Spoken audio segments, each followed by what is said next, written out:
Mana bawani? Pasigat ni na. Pasigat mawi. Siang district na. May notangmana yaw man fैदों? जोंनि माबानिफ्रायनो जोंहा black hosting खालामनो थाखाय जों फैदों। जोंहा पासिघाट रायजोआव जोंहा बाथौ मन्दिर दङ। बाथौ मन्दिर दङ, थानसालि दङ आरो जोंहा जोंनि गासै जोंनि इस्ट सियां डिस्ट्रिक्ट पासिघाट अरुणाचल प्रदेशनि जोंहा नै आदाया जोंनि जेनेरेल प्रेसिडेन्ट बेनिफ्राय बिथाङा सेक्रेटारि औ नै बिथाङा जाबाय जोंहा जेनेरेल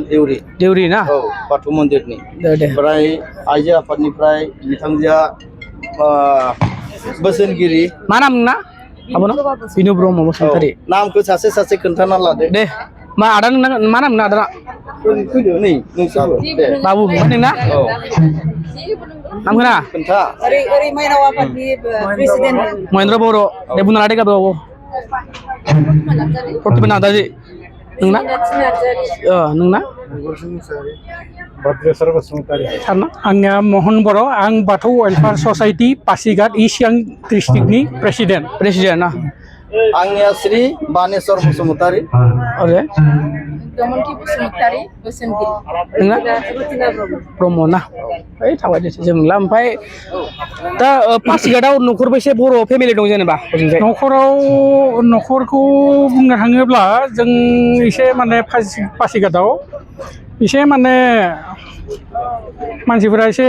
दखरा हिसाबाव दङ आरो जों दखरा हिसाबाव रानना दङ दखरा हिसाबाव जोंहा मोनब्रै दखरा दङ आच्छा बे पासिघाट इस्ट सियां डिस्ट्रिक्टनि सिङाव मोनब्रै दखरायाव खमसे खम 60-70 घरा दं आरो 60-70 आनो गासै माने नोंसोरो बैसागु माखौ फालिना फालिया जोङो जेसेबां आसामाव जोंनि बर' हारिफोरा जेसेबां माने मा बुङो बेखौ फेस्टिभेल दङ मागो बैसागो दमासि बा जोंनि जों बाथौ धोरोम हिसाबाव जोङो माने बाथौ धोरोमनि जेसेबां फुजा फाथाल जायो जों बयबो मिलिनानै जों फुजा खालामो आरो बाथौ थानसालि गंसे दङ जोंनाव बे थानसालिखौ जोङो फोथांना लाखिनो थाखाय जोङो स्पेसियेलि मोनसे बाथौ वेलफेयार ससाइटि मोनसे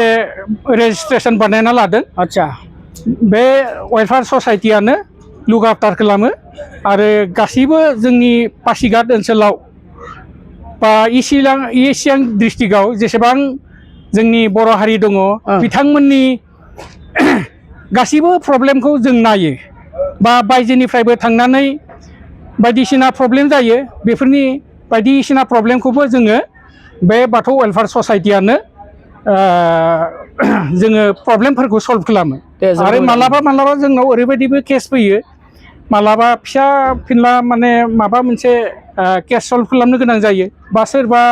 मेडिकेल बायदिसिना बेमार आजार जानानै डेथ जायो बेफोरखौ जोङो वेलफेयार ससाइटिनिफ्राय एसे एला अनसुंथाइ होनानै जोङो सोरखौबा बेमार जायोब्ला मदद खालामो आरो सोरबा जेनेबा एक्सपायार जाबाय अब्लाबो जोङो बेखौ न'सिम फाथायहरनो थाखाय एसे खांथुमनानै जा एसे सहाय मोनो बेखौ न'खरनि मानसिनो जों मदद होयो जोबोद मोजां आदा ओमफ्राय नोंथांमोना सिमेन्ट सापरियाव फैनानै माबायदि मोनदों सिमेन्ट सापरिया जोंनि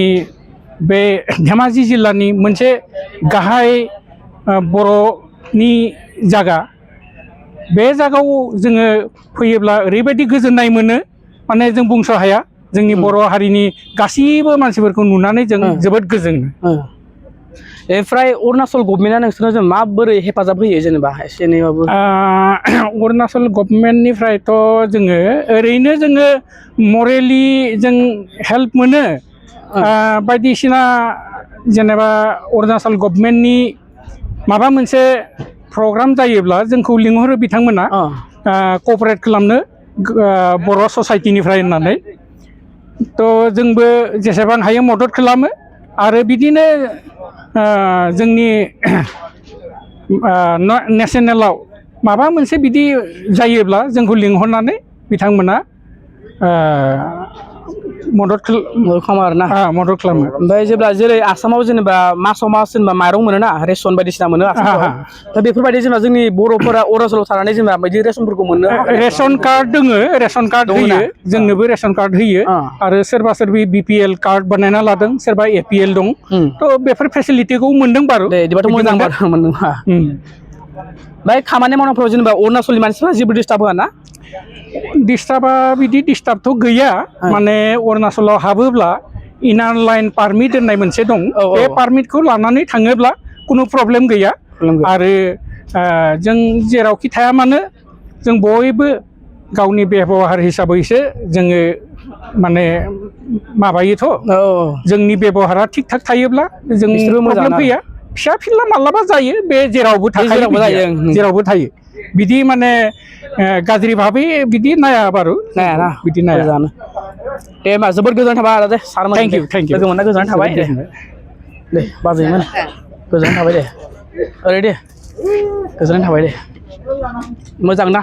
बिदिनो मोजाङै थानो नाजादो फिसाला फिसाजोफोराबो मोजां मोजां फरायबाय खोमा ना गिदिर गिदिरनो साख्रि बाख्रि मोनदों मोनाखै